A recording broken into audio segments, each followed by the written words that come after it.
प्रिय भाई और बहनों, जैसा आप सभी जानते हैं BOUI के द्वितीय वर्ष के कोर्स के लिए हम लोग प्रयास कर रहे हैं। DBTS सेकेंड ईयर में जो सिलेबस हैं, पुराने सिलेबस में से एक विषय हमने चुना है। उस विषय का नाम है क्या बाइबल परमेश्वर की पुस्तक है। एक प्रश्न चिन्ह बाइबल पर उठ गया और उसी प्रश्न चिन्ह को BOUI वालों ने क्या किया, एक विषय के रूप में हमारे बीच में पेश किया है। ज़रूरत क्या थी हमें बाइबल पर चर्चा करने की, क्योंकि बाइबल जो है हमारे लिए पवित्र ग्रंथ के साथ साथ परमेश्वर पिता की योजना है, उनका मन, उनकी बातें इसमें लिखी हैं। यदि कोई व्यक्ति इस बाइबल को झूठा साबित करने की कोशिश करता है, ऐसे व्यक्ति के लिए हमें क्या करना है, ये सारी चीज़ें हमें बाइबल में देखने को मिलती हैं। इस विषय का पहला भाग, उसमें हमने 2 विषय आपको बताए थे। आप सभी को याद होगा, बाइबल पे जो आरोप लगाने वाले कुछ लोग थे, मुख्य रूप से कुछ दूसरे समाज के लोग, जिसमें मुस्लिम कम्युनिटी के लोग, कुछ लोग, और उसके अलावा कुछ वैज्ञानिक जो अपने आप को ज़्यादा पढ़े लिखे समझते हैं, और कुछ ऐसे जो मसीह विरोधी हैं। उन लोगों ने बाइबल पर 6 प्रमुख कारण, 6 प्रमुख बिंदु के आधार पर बाइबल को गलत घोषित करने का क्या किया, कोशिश किया है। उनके मुख्य 6 बिंदु जो हैं, आपको मैं फिर से बताना चाहता हूँ। उनका पहला बिंदु, पहला आरोप बाइबल पर जो लगाया उनने, वो ये है कि बाइबल की 64 पुस्तकें जो हैं वो मनुष्य ने अपनी विचारधारा या अपनी कल्पनाओं से लिखी है। दूसरा, बाइबल में जिन लेखकों ने इन पुस्तकों को लिखा है, 64 पुस्तकों को लिखा है, उन लेखकों ने बाइबल पर अपने हस्ताक्षर नहीं किए। तीसरा, बाइबल वैज्ञानिक आधार पर गलत साबित होती है, मतलब बाइबल के पास वैज्ञानिक प्रमाणीकरण नहीं है, यानी विज्ञान बाइबल को प्रमाणित नहीं करता। चौथा आरोप, बाइबल में ऐतिहासिक आधार नहीं है, मतलब यदि इतिहास की बात करें, हिस्ट्री की बात करें, उस दृष्टिकोण से ही बाइबल को देखते हैं तो बाइबल हमें क्या दिखती है, गलत दिखती है। और पांचवा, बाइबल में भौगोलिक आधार नहीं है। भौगोलिक आधार मतलब जियोग्राफिकल एविडेंस, ये भी नहीं है। और सबसे आखिरी और छठवा, बाइबल में अश्लीलता पाई जाती है। ये 6 आरोप उन्होंने हमारी बाइबल पर लगाया है। इन 6 आरोपों को हमने वन बाय वन बात करने का बीड़ा उठाया है। तो पहले हफ्ते में हमने बाइबल के इन 2 आरोपों को आपके सामने प्रस्तुत किया है। पहला, क्या बाइबल परमेश्वर के इच्छाओं पर लिखी है या फिर मनुष्यों की इच्छाओं पर लिखी है। उनका जो आरोप था कि बाइबल जो है मनुष्यों ने अपनी कल्पनाओं से, अपनी इच्छा के आधार पर बाइबल लिखी है। और उसके बाद बाइबल पर लेखकों के हस्ताक्षर नहीं है, जिन्होंने बाइबल लिखा है उनके हस्ताक्षर नहीं है। इन 2 बिंदुओं पर हम क्या कर चुके हैं, पिछले हफ्ते बात कर चुके हैं। तो अगला जो बिंदु है, उससे बात करने के पहले कुछ साधारण सी बातें मैं आपको बताना चाहता हूँ। मैंने कुछ बातें पिछले हफ्ते आपको बताई हैं। उसमें से सबसे पहली बात थी, जो मनुष्यों ने कहा है, जो बाइबल पर आरोप लगाने वालों ने कहा है कि बाइबल की 66 पुस्तकें मनुष्यों ने अपनी ही विचारधाराओं से, अपनी ही कल्पनाओं से लिखी है। उसके लिए हमने 2-3 बातें देखी थी।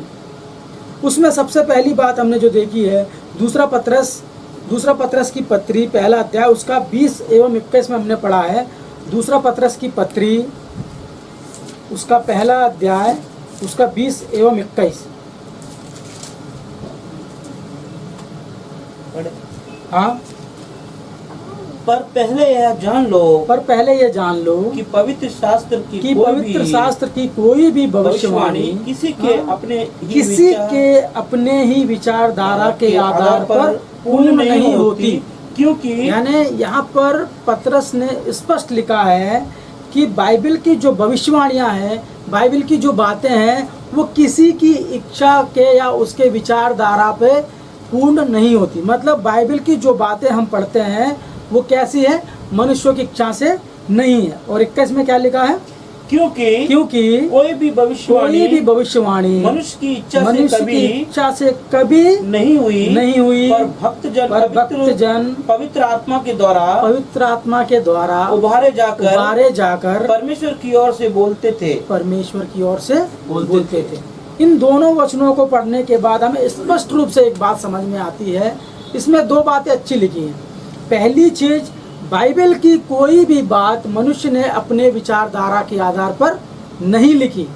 और दूसरी चीज, किसने लिखी, किसने लिखवाया। इनमें दो शक्ति हमें दिखाई देती हैं। पहला, मनुष्य की इच्छा से कभी पूर्ण नहीं, पर भक्तजन मतलब लिखने वाले भक्तजनों ने पवित्र आत्मा के द्वारा उबारे जाकर, यानी उनसे प्रेरणा लेकर परमेश्वर की ओर से उन्होंने लिखा है या बोला है। स्पष्ट रूप से हम ये कह सकते हैं कि बाइबल की 66 पुस्तकें जो हैं मनुष्य की इच्छा से पूर्ण नहीं हुई। ये जो पहला आधार था। और दूसरा आधार में हमने आपको एक उदाहरण सा बताया था। उस उदाहरण में क्या हमने बताया था कि जब कोई व्यक्ति सरकारी नौकरी करता है, उस सरकारी नौकरी में एक कलेक्टर जो पद में बैठते हैं, उनके नीचे काम करने वाले हजारों कर्मचारियों में एक उनका एक पर्सनल सेक्रेटरी होता है, एक पर्सनल स्टेनो होता है। वो क्या करता है, कलेक्टर की बातों को वो टाइप करता है। जो पत्र उनके द्वारा कहा जाता है, जो आदेश उनके द्वारा बनवाया जाता है, उसको टाइप करते समय कलेक्टर की सारी बातों को बोलते बोलते वो क्या करते हैं, लिखते हैं। लिखने के बाद उसमें वो टाइपिस्ट, वो स्टेनो उस पर साइन नहीं करता। क्यों नहीं करता? इसका एक अच्छा सीधा सादा उदाहरण ये है कि वो सारी बातें किसकी हैं, कलेक्टर साहब की हैं। तो उसमें साइन करने का अधिकार किसका है, कलेक्टर साहब का है। तो उस पर स्टेनो का अधिकार नहीं है। इसी तरह बाइबल में भी एक वचन है, आप सभी को पता है, क्या है? यशायाह की पुस्तक से हम देखते हैं, यहोवा की पुस्तक से ढूंढ कर पढ़ो। मतलब पुस्तक किसकी है, यहोवा की। यशायाह ने अपनी पुस्तक को लिखते हुए इस बात पर जोर दिया है कि यहोवा की पुस्तक से ढूंढ कर पढ़ो। क्यों ढूंढ कर पढ़े भाई? लिख तो कौन रहा है, यशायाह ने लिखा है। मगर यशायाह ने लिखते लिखते ये नहीं कहा कि मेरी पुस्तक को ढूंढ कर पढ़ो, मगर यशायाह ने ये कहा है यहोवा की पुस्तक से ढूंढ कर पढ़ो। यशायाह की पुस्तक 28वां अध्याय 28 उसका 13 वचन पढ़ लेते हैं पहले। इसलिए यहोवा का वचन, किसका वचन? यहोवा का वचन उनके पास आज्ञा पर आज्ञा, नियम पर नियम, थोड़ा यहाँ थोड़ा वहाँ करके उनको क्या हुआ, उनको मिला। मतलब लिखने वाले लेखक ने क्या लिखा है कि यहोवा का वचन उनके पास गया। मतलब यहोवा की बातें किन किन के पास, जो बातें लिखने वाले लेखक थे उनके पास यहोवा का वचन गया और उन्होंने इस पुस्तक में वो सारी बातें लिखी। क्यों लिखी? क्योंकि प्रेरणा देने वाले कौन थे, यहोवा थे। ये दो आधार हम पिछले हफ्ते पढ़ चुके हैं। आज जो तीसरा एक प्रमुख आधार जो है, जिसको बहुत से लोग ये मानते हैं कि बाइबल कभी इसका समाधान दे ही नहीं सकती। तो सबसे पहला और दूसरा आधार जो है इतने बड़े नहीं हैं। जो तीसरा आधार हम बात करने वाले हैं वो क्या है? साइंस बाइबल को प्रमाणित नहीं कर रहा है।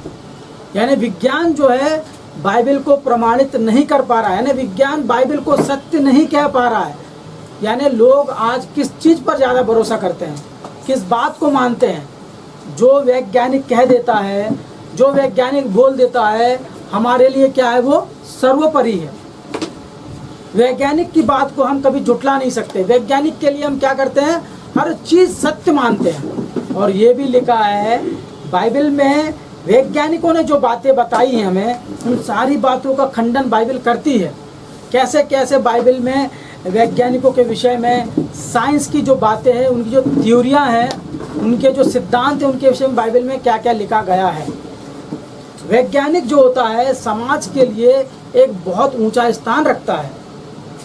यदि कोई वैज्ञानिक कह दे तो हमारे लिए वो पत्थर की लकीर होती है। मगर कभी भी हमने बाइबल को पढ़ने की या समझने की कभी कोशिश नहीं की। क्यों नहीं की? कारण क्योंकि हमें बाइबल से ज़्यादा हमें विज्ञान पर भरोसा है। विज्ञान पर क्यों भरोसा है? क्योंकि वैज्ञानिक को हम देखते हैं उनके शोध, उनके रिसर्च को हम देखते हैं, तब जाकर उन पर विश्वास करते हैं। मगर किसी ने भी बाइबल पर रिसर्च करने की कोशिश नहीं की। तीसरा पॉइंट आप चाहे तो लिख सकते हैं। तीसरा पॉइंट यह है, बाइबल को विज्ञान प्रमाणित नहीं करता। वैज्ञानिक बाइबल को प्रमाणित नहीं करते। क्यों नहीं करते? क्योंकि बाइबल पढ़ने के बाद उनको कैसा लगा कि यार बाइबल में जो बातें लिखी हैं वो सारी की सारी बातें क्या हैं? गलत हैं। गलत क्यों है? उनको किस दृष्टिकोण से गलत लगे, उसका एक अच्छा उदाहरण आपको मैं बताता हूँ। परमेश्वर पिता ने इस सृष्टि की रचना कितने दिनों में की? 6 दिन में। बाइबल कहती है कि 6 दिन में परमेश्वर ने इस सृष्टि की रचना की। और वैज्ञानिक अपने कार्बन डेटिंग के हिसाब से जब उन्होंने देखा कि सृष्टि की रचना कब हुई, तो उनको पता चला कि लगभग 1500 करोड़ वर्ष पहले इस ब्रह्मांड का निर्माण हुआ। तो 6 दिन और कहाँ 1500 करोड़ वर्ष। तो लोगों ने क्या किया, खासकर वैज्ञानिकों ने बाइबल को क्या कहा? एक झूठी पुस्तक है। बाइबल में कोई सत्यता नहीं है। 6 दिन में कोई भी व्यक्ति किसी चीज़ का निर्माण नहीं कर सकता। हम छोटे से मकान का निर्माण 6 दिन में नहीं कर सकते। तो इस सारे विशाल ब्रह्मांड को परमेश्वर पिता ने 6 दिन में कैसे पूरा किया, ये प्रश्न चिन्ह बाइबल पर लगा दिया। तो ऐसी ऐसी बहुत सारी बातें हैं जिसमें वैज्ञानिक पढ़ने के बाद क्या कहते हैं कि बाइबल क्या है? झूठी पुस्तक है। बाइबल को साइंस प्रमाणित नहीं कर पा रहा। तो प्रिय भाइयों और बहनों, क्या बाइबल को साइंस प्रमाणित कर पा रहा है या नहीं? इस प्रश्न को पढ़ने से पहले हमें यह देखना है, क्या बाइबल साइंस को प्रमाणित करता है या नहीं? साइंस कौन होता है बाइबल को प्रमाणित करने वाला? विज्ञान कौन होता है, वैज्ञानिक कौन होता है बाइबल को प्रमाणित कर सके? क्योंकि बाइबल जो है परमेश्वर की पुस्तक है। इस पुस्तक को साइंस को प्रमाणित करना चाहिए कि साइंस सही है या गलत है। इन्हीं सारी बातों पर आज हम बात करने वाले हैं। तो तीसरा अति महत्वपूर्ण बात, क्या विज्ञान बाइबल को प्रमाणित करता है या नहीं? तो बाइबल से कुछ बातें हम देख लेते हैं। बहुत सारी बातें, इत्मीनान से समय है आज, अच्छे से सुनेंगे और अच्छे से आप लोग भी समझने की कोशिश करना, क्योंकि फ्यूचर में आप भी प्रचारक बनोगे। फ्यूचर में आपके सामने भी पढ़े लिखे लोग आएंगे, तो कैसे हम उनको डिपेंड कर सकते हैं, कैसे बाइबल के लिए हम लड़ सकते हैं, कैसे उनसे बातचीत कर सकते हैं। ये सारी चीज़ें कहने के आधार पर बाइबल क्या कहती है। बाइबल में एक अच्छी बात हम देख लेते हैं। इस विषय में बाइबल ने क्या कहा है। पहला पत्रस उसका 2रा अध्याय, पहले पत्रस की पत्री 2रा अध्याय उसका 15वां वचन, 2रा अध्याय उसका 15वां वचन, हमारे लिए परमेश्वर ने क्या आज्ञा दी है। क्योंकि पहला पत्रस 2रा अध्याय उसका 15वां वचन, हाँ, क्योंकि परमेश्वर की इच्छा यह है कि तुम भले काम करो, भले काम करने के द्वारा निर्बुद्धि लोगों की अज्ञानता की बातों को बंद कर दो। किससे कहा जा रहा है?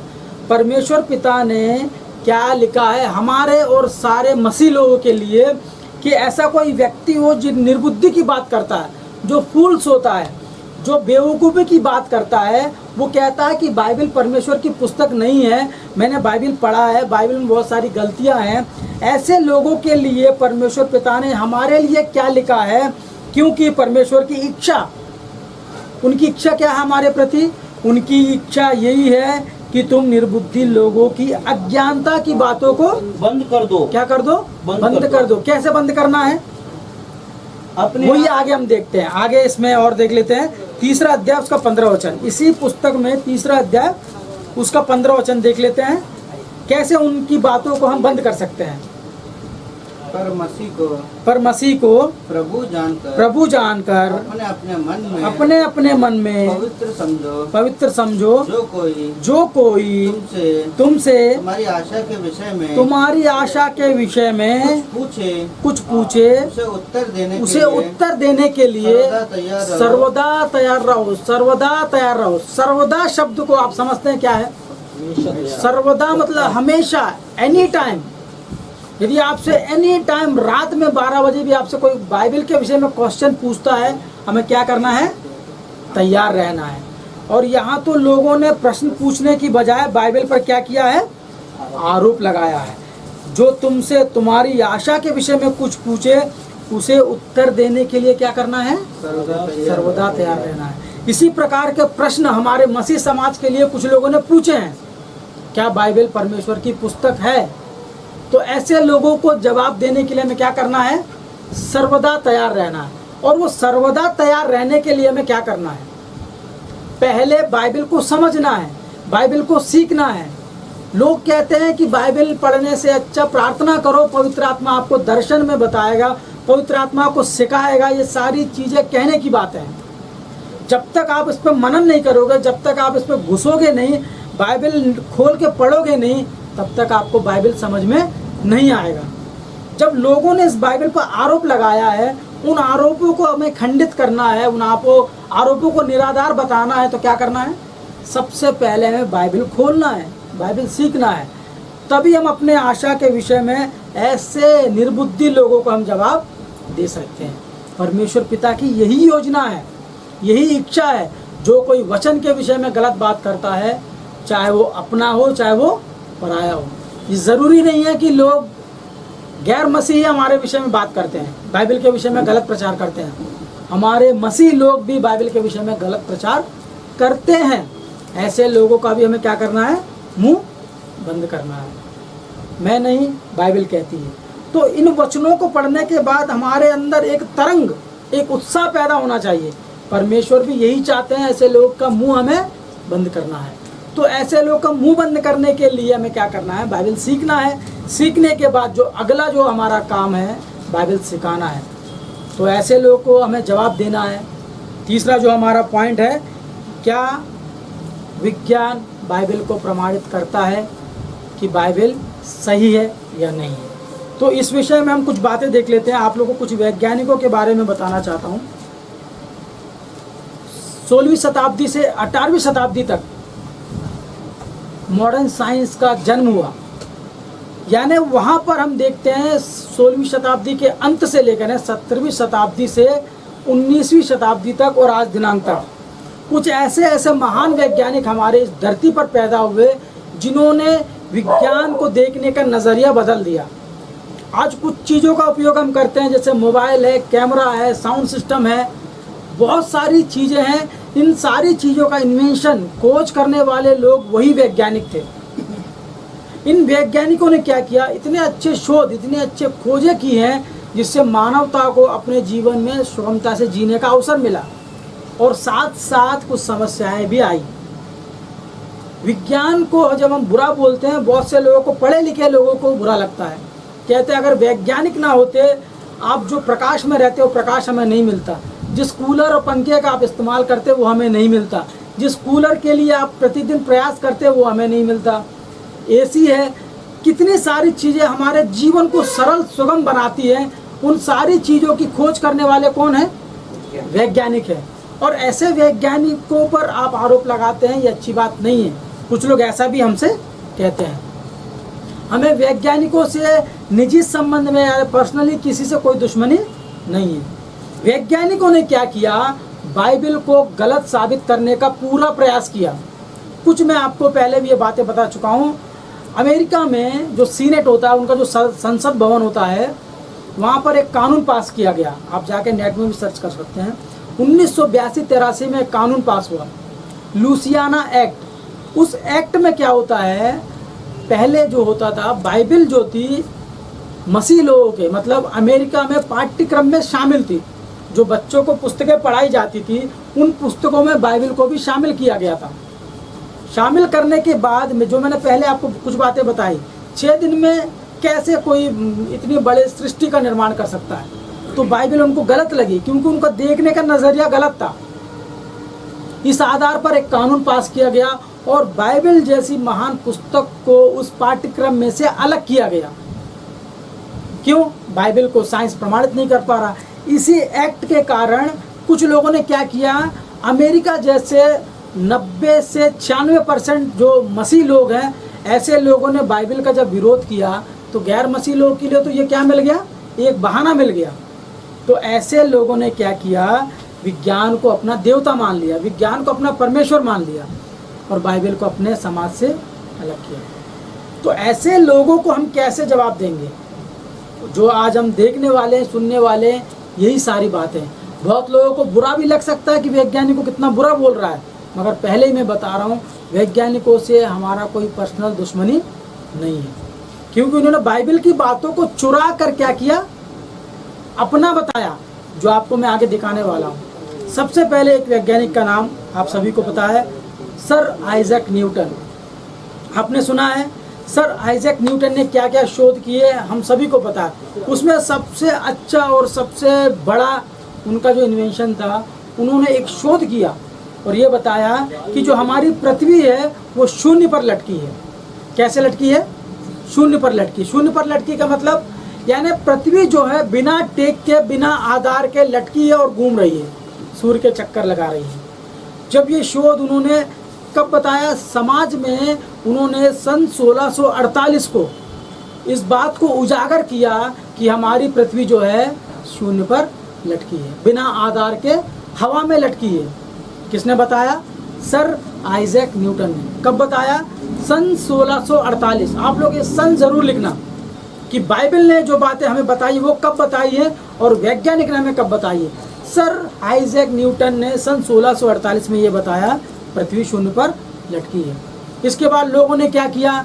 सर आइजैक न्यूटन को बताया कि दुनिया का सबसे महान वैज्ञानिक है जिन्होंने इतनी बड़ी खोज की कि हमें ये बताया कि पृथ्वी शून्य पर लटकी है, बिना हवा के लटकी है। तो लोगों ने उनको यहाँ पर सर पे बैठा लिए और कहा कि दुनिया के सबसे अच्छे महान शोधकर्ता कौन है? Sir Isaac Newton. अच्छी बात है, अच्छी खोज है, मगर कभी किसी ने इस बात पर गौर किया कि क्या बाइबल में भी कोई ऐसी बात लिखी है जो कह सके कि बाइबल में, हाँ, सबसे पहले इस बात को हमने पढ़ा है, किसी प्रचारक में दम नहीं था। क्यों? किसी ने बाइबल नहीं पढ़ा था। उसके बाद क्या होता है? एक व्यक्ति का जन्म होता है, पीडी सुंदर राव। विशाखापट्टनम में उनका जन्म हुआ। जब उनका जन्म हुआ, उन्होंने बाइबल की बातों को पढ़ना सीखा। उन्होंने बहुत सी मेहनत की। 25 साल बाइबल पढ़ने के बाद, 25 साल उस पर परिशीलन करने के बाद उन्होंने इस बात को समाज में उजागर किया। क्या किया? कि बाइबल में सबसे पहले ये बात लिखी है। कहाँ लिखी है? बाइबल से देख लेते हैं, अय्यूब की पुस्तक से। अय्यूब की पुस्तक, उसका 26वां अध्याय, उसका 7वां वचन। अय्यूब की पुस्तक 26वां अध्याय, उसका 7वां वचन। वह उत्तर दिशा को, हाँ, वह उत्तर दिशा को निराधार फैलाए रहता है और बिना टेक पृथ्वी को लटकाए रखता है। इसमें किसी को कोई कंफ्यूजन है? कितनी सुंदर और कितनी सरल भाषा में इस शब्द को लिखा गया है। वह उत्तर दिशा को निराधार फैलाए रहता है और बिना टेक के पृथ्वी को लटकाए रखता है। कौन रखता है? परमेश्वर पिता ने क्या किया? पृथ्वी को बिना टेक के हवा में लटकाया है। अब प्रश्न उठता है, अय्यूब की पुस्तक कब लिखी गई? और इस साइंटिस्ट की जो हम बात कर रहे हैं, सर आइजैक न्यूटन ने इस बात को कब बताया? मैंने आपको पहले ही बताया था, सन 1648 में इस बात को बताया गया कि पृथ्वी हवा में या शून्य में लटकी है। मगर अय्यूब की पुस्तक ईसा पूर्व 1400 से 1500 साल पहले लिखी गई। उस पुस्तक में इस बात को स्पष्ट रूप से कहा गया है कि पृथ्वी बिना टेक के लटकी है। आज से कितने साल पहले?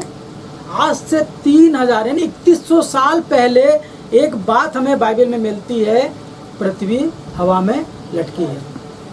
अब जितने इन्होंने बाइबल को पढ़ा होगा, इन सारी बातों पर ध्यान नहीं दिया। अब सर आइजैक न्यूटन के बारे में आपको कुछ बातें बताना चाहता हूँ। सर आइजैक न्यूटन, आपको इस नाम में कुछ दिखता है? सर हमने लगा लिया, आइजैक कौन है? इसाक है। बाइबल का इसाक कौन है? अब्राहम का बेटा था। यानी ये चीज हम पहले ही समझ जाना चाहिए कि आइजैक जो है बाइबल से रिलेटेड व्यक्ति है। जिसका नाम आइजैक होगा उसके घर में बाइबल जरूर होगी। आज कोई राह चलता व्यक्ति या दूसरे धर्म का व्यक्ति जो बाइबल नहीं जानता हो अपना नाम आइजैक नहीं रख सकता। यानी आइजैक न्यूटन जो था बाइबल को पढ़ने वाला व्यक्ति था। उसने क्या किया, इस पुस्तक को पढ़ा और अय्यूब की पुस्तक में साइंटिफिक रीजन इतने सारे लिखे हैं, इतनी सारी बातें लिखी हैं। वैज्ञानिक अय्यूब की पुस्तक को पढ़कर बहुत सारे शोध किए हैं। उसी रास्ते पे उसी क्रम में कौन है, आइजैक न्यूटन भी है। यानी आइजैक न्यूटन ने हमें कितने साल पहले बताया, 400 से 500 साल पहले ये बात हमें बताई, मगर बाइबल ने आज से 3100 वर्ष पहले, 3000 साल पहले हमें एक बाइबल ने बताया है कि पृथ्वी हवा पर लटकी है। अब ये मान लेते हैं कि यार आइजैक न्यूटन ने शोध किया, टेलीस्कोप से उस पर नज़र रखा, मान लिया टेलीस्कोप की मदद से उसने पहचान लिया। अय्यूब के पास कौन सा टेलीस्कोप था, उस समय तो बिजली भी नहीं थी, टेलीस्कोप तो बहुत दूर की बात है। कैसे उसने उस बात को लिखा। इस बात को पढ़ने के बाद हमारे मनों में एक बात बिल्कुल स्ट्राइक होना चाहिए कि ये जो बातें हैं मनुष्य की इच्छा से नहीं हुई है। आगे ये पहले वैज्ञानिक थे। और दूसरा वैज्ञानिक सन 1610 में गैलीलियो को आप जानते हैं। गैलीलियो ने क्या किया, टेलीस्कोप का निर्माण किया। टेलीस्कोप जिससे हम दूर के चीज़ों को देखते हैं, चांद तारों को कैसे ग्रहण लगता है, ये सारी चीज़ें हम टेलीस्कोप से देखते हैं। एक बड़ा सा होता है जिसको हम निकाल के दूर से देखते हैं, उसी को टेलीस्कोप कहते हैं।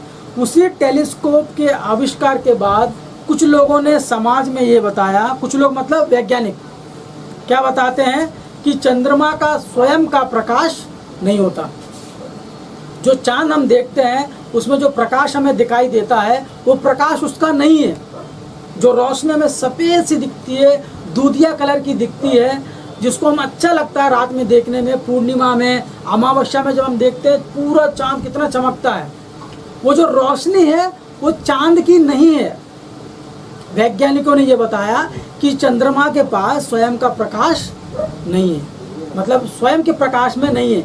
वो क्या है, एक निर्जीव है, उसमें कुछ नहीं है। ये हमें कब पता चला, सन 1610 के बाद, टेलीस्कोप के आविष्कार के बाद। तो ये बात हम पढ़ते हैं तो लोगों ने क्या किया, क्या खोज बताई है, हमको तो चंद्रमा प्रकाशमय दिखता है, उसमें तो बहुत रोशनी है, तो कैसे हम लोगों को बताएं कि चंद्रमा में प्रकाश नहीं है, कैसे कह सकते हैं। तो इसके कुछ आधार बाइबल में हमें दिए हैं। बाइबल क्या कहती है इस विषय में, उसी पुस्तक से, अय्यूब की पुस्तक से 25वां अध्याय, अय्यूब की पुस्तक 25वां अध्याय उसका 5वां वचन, अय्यूब की पुस्तक 25वां अध्याय उसका 5वां वचन। देख उसकी दृष्टि में चंद्रमा क्या है, अंधेरा ठहरता और तारे भी निर्मल नहीं ठहरते। क्या लिखा है, पहला शब्द जो पहला वाक्य जो लिखा है, उसकी दृष्टि में चंद्रमा अंधेरा ठहरता है।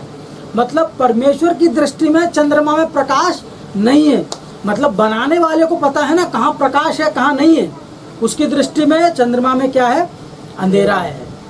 उस अंधेरे को बाइबल में कब लिखवाया है, फिर से वही बात, आज से 3100 वर्ष पहले ये बात लिखी गई है कि चंद्रमा में प्रकाश नहीं है। एक और वचन इसी प्रकार का, यशायाह की पुस्तक से 13वां अध्याय उसका 10वां वचन, यशायाह की पुस्तक 13वां अध्याय उसका 10वां वचन।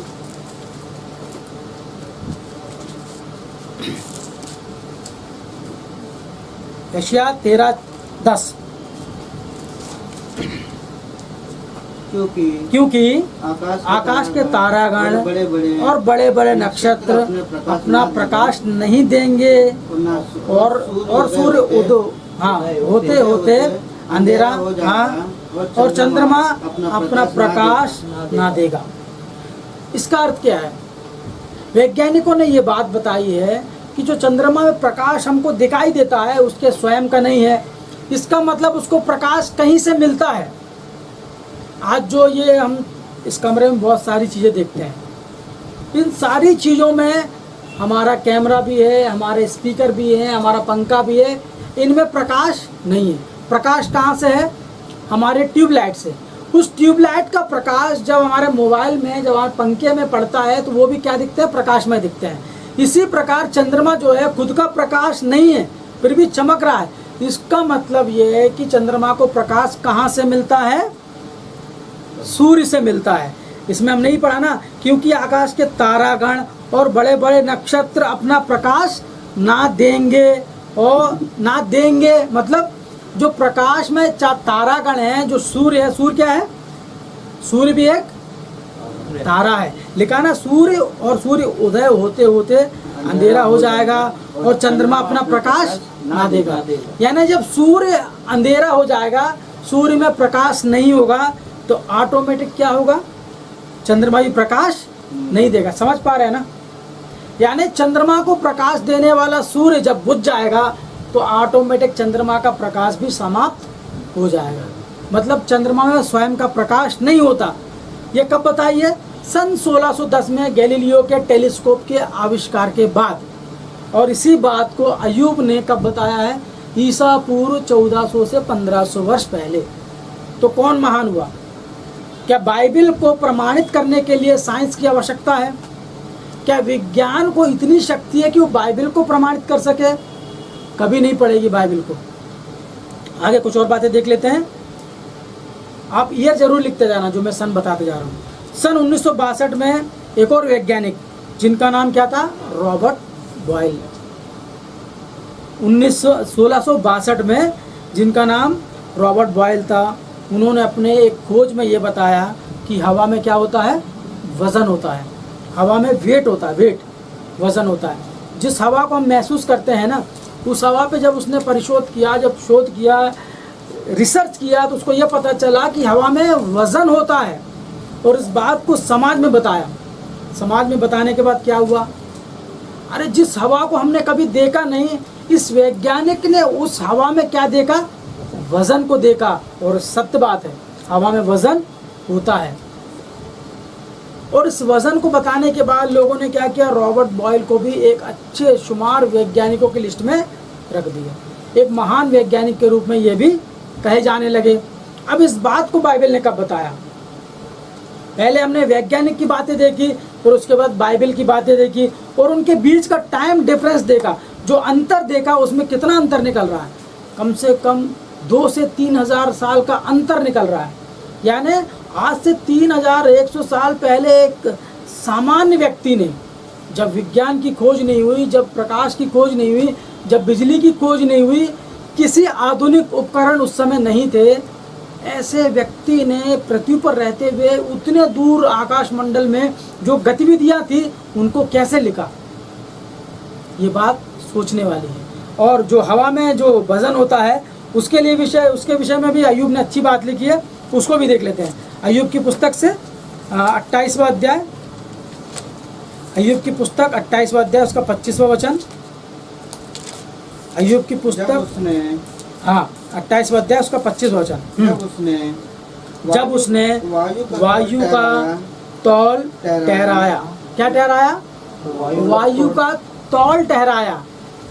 ठहराने का मतलब क्या होता है? उन्होंने वायु में वजन नहीं रखा, मतलब ठहराया कि वायु में इतना वजन होना चाहिए। सिर्फ उन्होंने ये नहीं बताया कि वायु में वजन है। परमेश्वर ने बाइबल में स्पष्ट बताया है कि वायु में तौल ठहराया है, मतलब वायु में इतना वजन होना चाहिए। यानी बाइबल ने कितनी सटीक बात हमें बताई है। उन्होंने तो बताया वजन है, मगर कितना वजन है, कितना होना चाहिए, ये किसने बताया?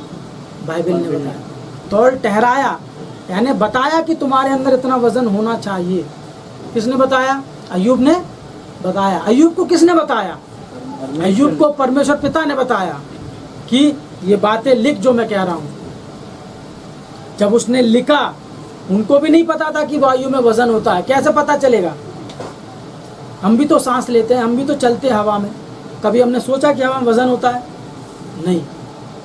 इतने शोध के बाद, इतने रिसर्च करने के बाद एक वैज्ञानिक बताता है, मगर परमेश्वर पिता ने इतनी इजी से उस व्यक्ति के हाथ से लिखवाया है, अयूब के हाथ से। कौन महान हुआ? आगे